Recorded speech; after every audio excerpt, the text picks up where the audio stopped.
மாம்சத்தின் கிரியைகள் வெளியரங்கமாயிருக்கின்றன.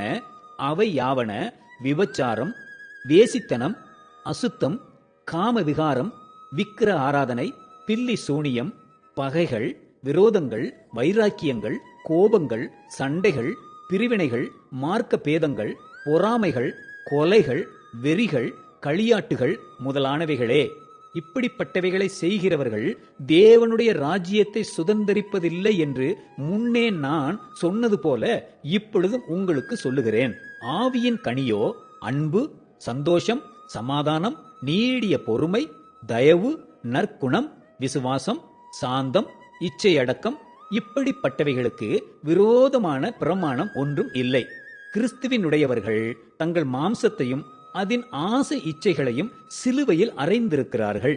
நாம் ஆவியினாலே பிழைத்திருந்தால் ஆவிக்கேற்றபடி நடக்கவும் கடவோம். வீண் புகழ்ச்சியை விரும்பாமலும், ஒருவரை ஒருவர் கோபமூட்டாமலும், ஒருவர் மேல் ஒருவர் பொறாமை கொள்ளாமலும் இருக்க கடவோம்.